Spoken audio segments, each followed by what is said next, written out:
name's Amber. I'm from the NDIS in Geelong in the Vic West Hub. So Victoria West is the region that we're in. Before we start, I'd like to acknowledge the traditional owners of the land on where we meet today, pay my respects to elders past and present. So you've probably got a lot of information about the NDIS, and hopefully you understand what it means to access the NDIS, getting evidence of your disability. Once you've met access, you need to get ready for your planning conversation. So we'll recap what we do and the things that we talk about, and then we'll get to what an actual NDIS plan looks like. So the NDIS looks at supporting people with their mainstream supports, their community supports, their informal supports, and then we look at individualised funding. So what's a mainstream support? It's your doctor, the hospital, mental health care services that already exist in the community. Your community supports are your football clubs, your neighbourhood houses, men's sheds, all those things that any of us that live wherever we live can access in our area. Our informal supports are our friends, our family, our mums, our dads, our husbands and wives. So people who support us and should support us in our day-to-day life. And then we have funded supports. So supports that we may have around our disability needs, and the NDIS has that conversation with you at the time of planning around what are all these supports, how do they all come together, and then how do we look at putting that in a plan for you. So I have covered off access here. Does everyone understand access? Can we get a show of hands, or do we need to go through access a bit? Think so? So to access the NDIS, you need to live in an NDIS area. So for Brimbank, Melton, Western Melbourne, that's the 1st of October this year. You need to be under the age of 65 when you apply for access. You need to be a permanent resident of Australia or have a visa that allows you to reside in Australia permanently. And you also have to have a permanent and significant disability. So a disability that is likely to be with you for life and that affects your function on a day-to-day basis. So you would apply for access to the scheme. You can do that with by calling our 1-800 number, or let's go back. You can do that by calling our 1-800 number, or if you're receiving disability supports right now from a service provider. So if you go to a day program, if someone comes into your home to help you with supports, if someone's helping you access the community, you are most likely in a program that is funded, and the NDIS will know about you. So we'll be in touch with you coming up to October. There may be people who aren't receiving any disability supports. So your planning conversation with the NDIS. So you've met access and you're coming across, you're transitioning across to the NDIS. Do people know when they're transitioning to the NDIS? Probably not many people will. Some people might know how it happens. How it happens is the Victorian state government, before October, so about 6 weeks out from October, will release what they're calling a phasing schedule. What that means is the almost 14,000 people in Brimbank, Melton, Western Melbourne that need to come into the scheme can't all come in on October 1st. They're staging it over a 9-month period. So that phasing schedule will list a program type. So it might be my individual support package funding, and the state government may say that will be planned for in October and November. So if you're on, so you need to understand how you're funded, what that program type is, and then you will be able to know when you are coming and transitioning into the NDIS. This will tell you when your planning meeting will be, and it will be in that time frame. So at that planning meeting, we're going to collect some personal details. We'll ask you these things a couple of times, but we really need to get your primary disability right. Doesn't mean that you only have one disability. It means that we really want to understand what is your primary disability, and that is the disability that affects you the most on a day-to-day basis. Some people may have schizophrenia and be eligible, but they might also have a physical disability. If their schizophrenia is being managed and they're happy with how that's being treated, that might not be their primary disability. It might be their physical disability. So we really need to understand that. I mentioned before the community and mainstream supports. We'll talk to people about what are those supports. Do you need links into any of those supports? Are there barriers in the community around accessing those supports? Because the NDIS and our local area coordinators need to work with community groups to make sure they are inclusive for people with disabilities. So understanding that from you is really important. How people manage their day-to-day activities, writing things down now, who comes in your life, what support are they providing for you. Sometimes people don't realise that people that have been coming into their homes and their lives for a long period and providing support are paid by an organisation. And they haven't needed to understand the detail of that. So if you say to us at a planning meeting, Sue comes in and does my laundry, we might say, who does Sue work for? Where does she come from? So a timetable, who's in and out of your life? What supports do they provide? Sue might be the neighbour, but she actually might be someone who needs some funding attached to her job. We'll ask about your safety, what's going on, accessing the community, times you felt safe and unsafe, what does that look like? We'll talk about setting goals. So goals are really tricky. And I say they're tricky because my goal today was to be here on time. Some people's goals might be to live independently in the community. So we know that goals can be long-term, they can be short-term. They're things that we need to say, for what purpose? You know, if you come to the agency and you say, I'd like a wheelchair, we'd say, for what purpose?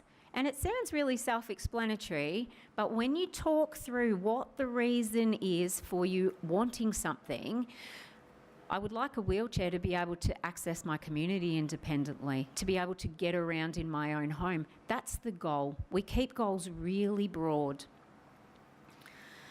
We'll ask you in your planning meeting about managing the funding in your plan. Did anyone go to the session earlier around managing? Excellent. So it's one question in the planning meeting, but it's something you need to think about. Are you going to take responsibility for paying the bills? Or would you just like the service provider you choose to claim those supports out of your NDIS plan and you don't want to be concerned about that, but you still want to look at it and see it within the NDIS portal? There's a few decisions to make. So who can come to your planning conversation? You're the best person to come to your conversation because your lived experience, a parent's experience, is the best indicator for us to know what's going on and speak to you about. I have a friend over in Eastern Melbourne who wasn't going to take her 10-year-old nephew to his planning meeting.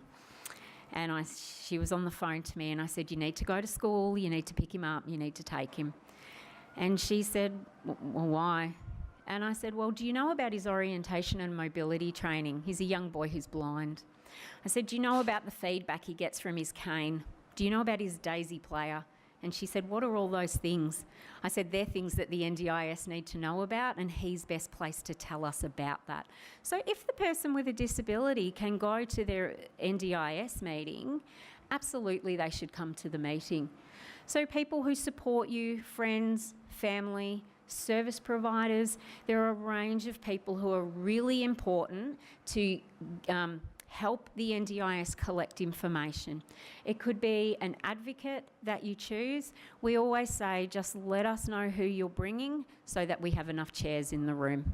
Some people come by themselves, some people come with a cast of people. However it happens is okay. And also, planning meetings should be taking place face-to-face in a place that you're comfortable with. It could be with your service provider, it could be at our offices, it could be at your home. It's up to you. So developing an NDIS plan. So have people heard of local area coordinators and early intervention partners? So early intervention partners support children who are 0 to 6. Our local area coordinators support people 7 to 65. And then we have our NDIA planner and delegates. So these people aren't very different. The local area, all our partners are trained with our staff. They're employed by a community organisation and they're local people within your community. There's 460,000 people to bring into the scheme, and the NDIS needs support to do this, and this is where our partner organisations come in. So local area coordinators and early intervention partners will work with 80% of the people that need an NDIS plan and come into the scheme. 20% of people will be supported by NDIA delegates. Those people probably have interactions with child protection. They may have some ongoing health issues and have some concerns around discharge from hospital and need some quite complex work done with them. They may have interactions with Corrections Victoria. So people who have a mainstream connection and are quite complex will work with NDIS planners. I touched on goals before. This really talks to, and we'll show some goals in a minute and look at what a plan looks like. What do you want to achieve and what do you want to develop? I've spoken to heaps of parents today, heaps of people, but heaps of parents that say, my child can't, or this person can't. And I say, why can't they? Well, they can't because. The because and the what for talks to what do you want to learn, what do you want to develop? Why can't you catch the train? You know, why can't you get on the bus? And it doesn't sound intuitive to say can't, but think about what those barriers are and why do you want to learn and develop something that for what purpose becomes your goal. It's really easy to talk through goals once you get that thinking in your head, what am I trying to achieve? And write those things down. So these are some examples of some goals. These goals could be, I think besides the bottom ones, I usually say these goals could be for anybody, but getting a job in the next 12 months probably isn't a goal for a 5-year-old. But, you know, connect to my community and build friendships. That's really broad.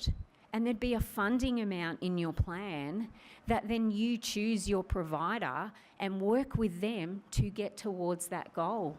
I want to learn skills to live independently.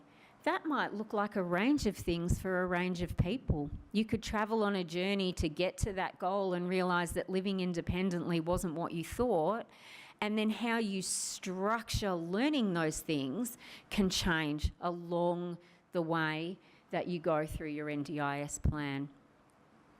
I didn't mention that plans are typically in place for 12 months. You can change direction. So you can say, I'm learning skills to live independently, but you know what? Cooking isn't something that I'm probably going to think is a good thing, and I might live with some mates and they might have a roster and they might cook more. So you might not spend so much money with your provider around learning to cook. It might change and develop into something else. You don't need to tell us that. You can simply look at, how do I achieve that goal? What was the intention of the funding? And you can work towards those things. You talk about how you work to achieving your goals at a plan review, and we talk about what worked, what didn't, is there need to change. So start gathering information now. Let's say everyone in Brimbank, Melton and Western Melbourne is really well prepared, everyone that we've spoken to. So write down things, you know, what are people doing for you? What equipment do you have? I worked with a lady and said to her one day, so what other equipment do you use? And she said, I don't have any equipment. and she was sitting in a wheelchair. So she saw that as her legs, and that wasn't a piece of equipment. But think about those things that you use, all the time in your day. Think about how much maybe...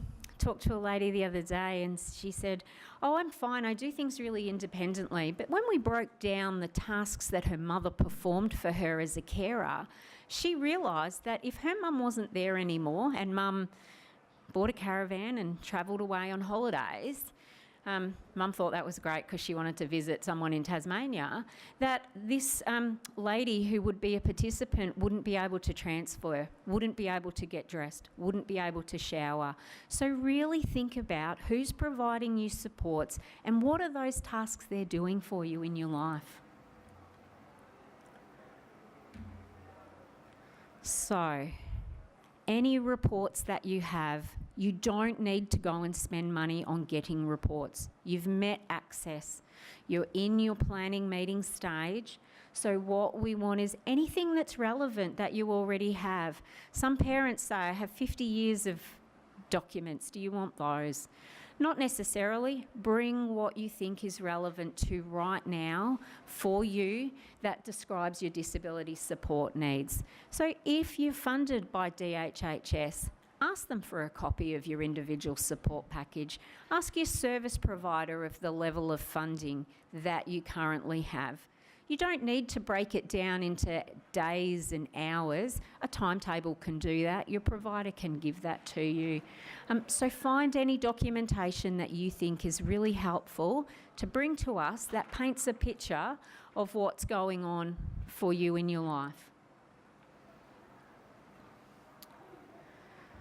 So has everyone heard of reasonable and necessary before?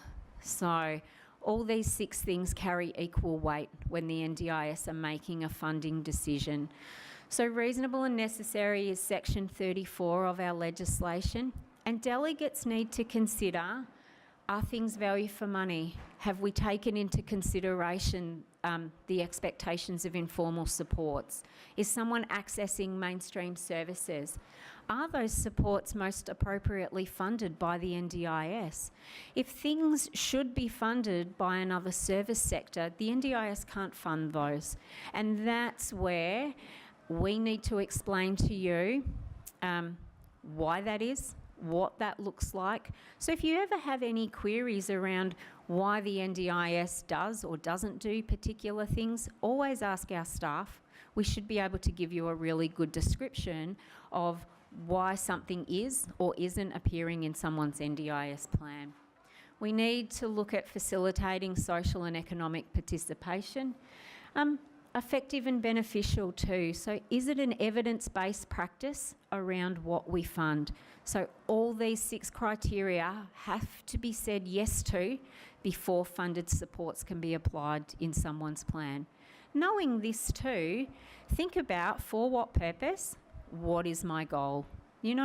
Does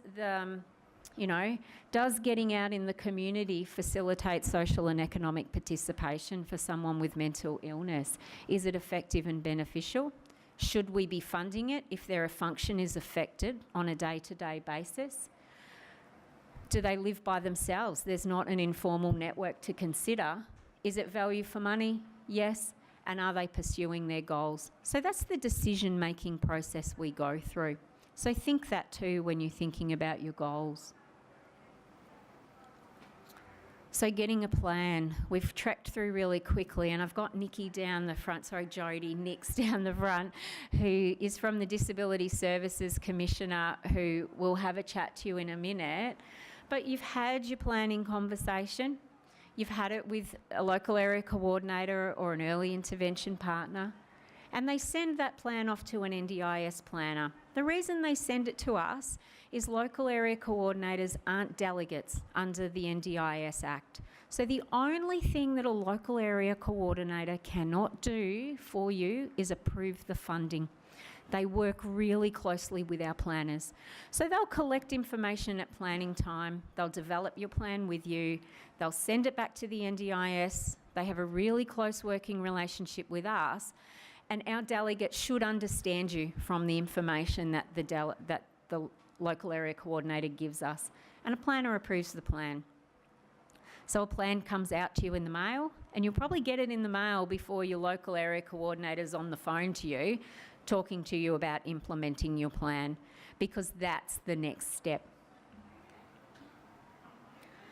So let's quickly go through a plan, and we can go questions for 5 minutes, and then Jody can have a talk to you. This is what a plan would look like. Has anyone seen copies of sample plans before? No? So the really important information on this is your NDIS number and the dates of your plan. When does your plan start and when does your plan finish? Because 6 to 8 weeks before your plan end date, we need to review that plan. Your service providers that you choose need to know the dates of your plan, because they need to know what funding is in there for them to claim from.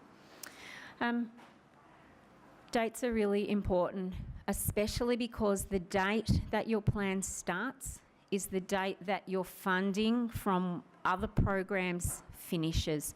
So if you're on an individual support package, that continues. All your current funding continues until the day that your NDIS plan is approved.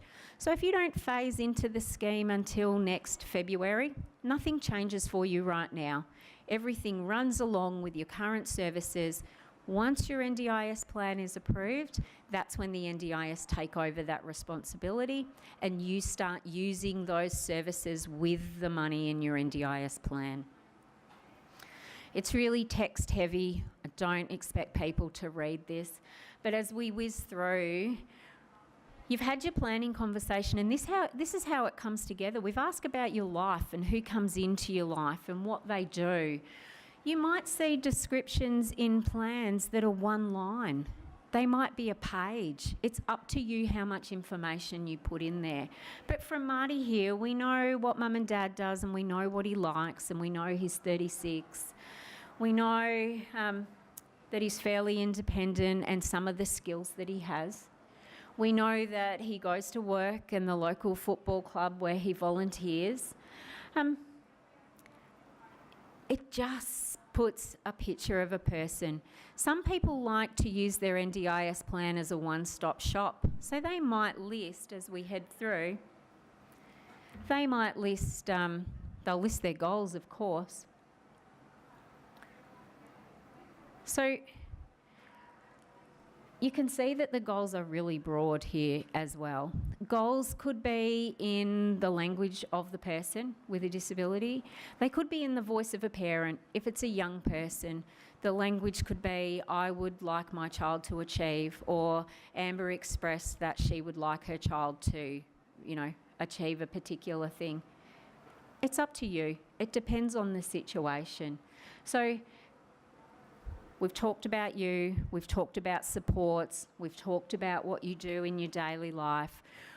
We've set your goals down. So lots of people are doing a lot of work around developing goals. You can come to us with your goals really developed. That's fantastic. You could come to us and say, the goal 2 here, that it says I'd like to improve my ability to understand and share information so I'm clearly understood. That maybe is a goal that we've developed with someone because someone's probably said, I just want my friends to understand me. So there's no wrong way to come to us to say, this is what a goal would be. So I want my friends to understand me turns into a goal around communication. So the informal supports, we've talked about your informal supports, which are listed in your plan. Again, you list what you choose to list in your plan. Your mainstream supports, so the footy club, the GP, it might be your psychologist, your psychiatrist, it might be your paediatrician. It could be a range of things that you're listing as your community and mainstream supports. And this is how you'll see a budget in a plan. We've only shown one budget here. Has everyone had information around budgets and what might be in them and flexibility of budgets? No? So with budgets in plans, there's 3 types of budgets. There's a core support budget, there's a capital support budget, and there's a capacity building budget. So a core support is a support that you need every day. So someone to help you shower, someone to help you get out in the community. It could be your continence aids. A capital budget is a budget that is a one-off purchase of an item that's usually quoted. So it could be a wheelchair, it could be a home modification, it could be a vehicle modification. So a capital budget, if you don't need some particular supports, you won't have that budget in your plan. If you don't need a home modification, you're not going to have a capital budget. Most people will have a core budget and most people will have a capacity building budget. Capacity building is where your therapist assessments sit. So you could say, I want to learn to catch the train, and we might fund an occupational therapist assessment to look at what your current level of ability is and then what things you need to learn to be able to achieve that. That would be in your capacity building budget. The supports for you to implement those recommendations would be in a capacity building budget as well. Capacity building budgets aren't flexible. You need to spend them on the item that they're intended to be spent on. The same with a capital budget. Your core budget, however, here, from this plan, it's about daily activities and it's about being in the home, and it's also about interacting in the community. So if you had a budget like this, you would choose. You would say, this is a flexible budget. I can spend my $12,000 by having someone come in the home 1 hour a day, and it costs this much. So that's how you work out the cost in your plan. Your local area coordinator, your service providers, there's people all along the way to support you to work out where you spend the $12,000. Because I guarantee you, you're going to get your plan and say, what are the next steps? There's people to help you with that. But you might say, I don't need so much help around the home with my daily activities. I want to get out in the community more. So you choose where to allocate those funds within that core budget. Let's cover through some how you manage. We've covered off some of these things. If you self-manage your NDIS plan, so these budgets, you can choose how you manage them. You can have a combination of a range of things. So if you're self-managing, you're responsible for paying the bills, you're responsible for keeping receipts, you're responsible for tracking all that information through the participant portal, which you need a MyGov account for. So, bit of a job to do.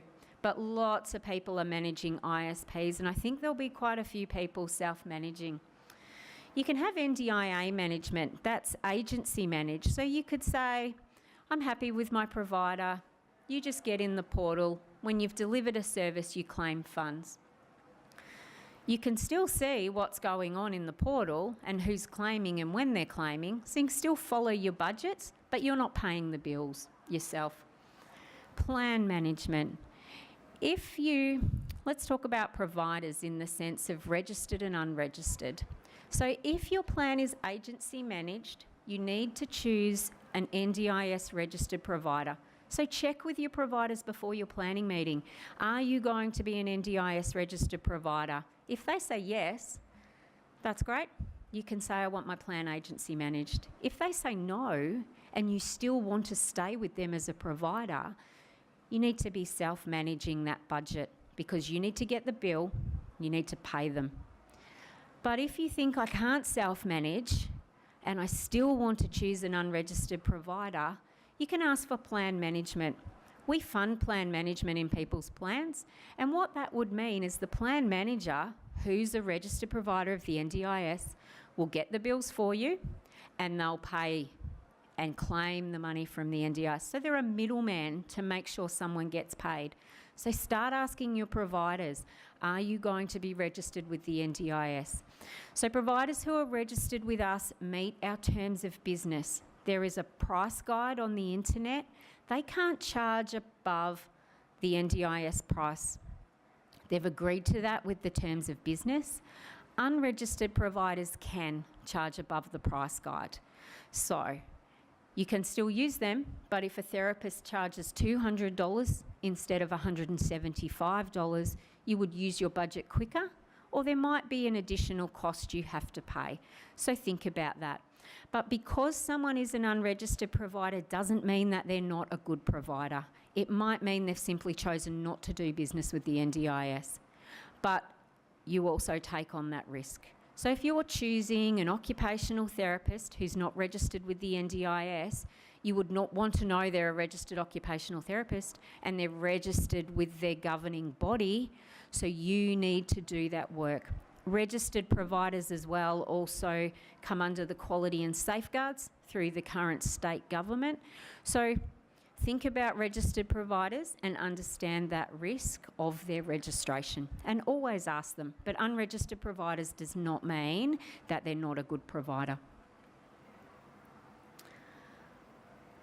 We've already covered this off in terms of providers. Start researching, you know, your friend networks, your peer networks. Google is fantastic. The NDIS website, you can find information. Who are those providers in those areas that you might want to go to? Most people will stay for the first year or 2 years. What we saw in all the areas we've rolled out in, it's about year 3 where people start to move around the sector and really become informed consumers. So you're a consumer in a marketplace and you're purchasing products for yourself, so you want them to be good quality products.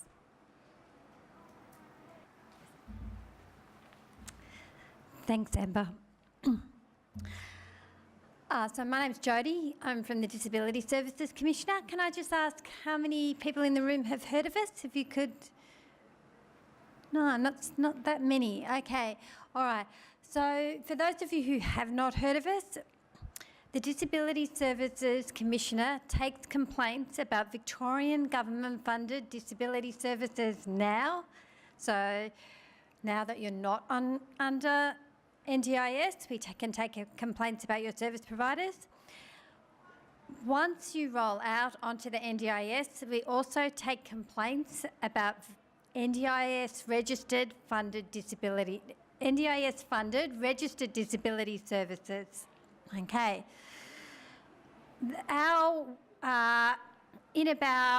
When the National Quality and Safeguarding Commission begins, which is meant to be in about a year, they will take over our role.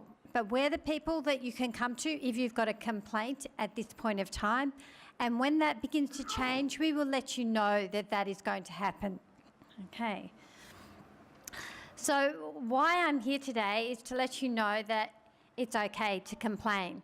It's okay to speak up, okay? If you make a complaint about your service provider, things change, okay? Things get better, not just for you, but for everybody. It gets better for the service provider, it gets better for staff, because their clients are happy. Okay, so we take a very positive approach to complaints.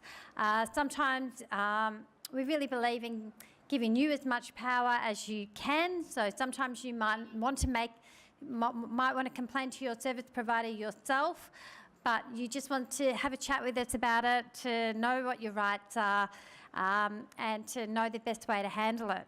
Or you might feel like, oh, I'm a bit nervous about this, I don't feel quite safe about approaching my service provider myself. So you might want to ask us to step in and help with that process. Okay, so I want to just share a quote with you from the man who was the CEO and chairman of IBM in the 80s and 90s. He said, customer complaints are the school books from which services learn. Okay, so customer complaints are the school book from which services learn.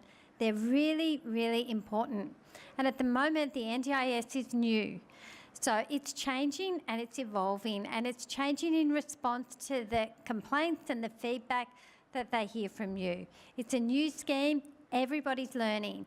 So if they don't hear that you're unhappy, they can't do anything about it. Okay, so that's, we've got an information stand just across from the NDIS store. You're welcome to come and have a chat with us. Melissa's out there. She has worked in our resolutions team before. So if you've got something you want to sound her out with, you're welcome to. But yeah, basically I'm here to say it is okay to complain. We are here to support you in that process. If we are not the right body to help you, please give us a call anyway, and we will help find who can help you. Okay, thank you.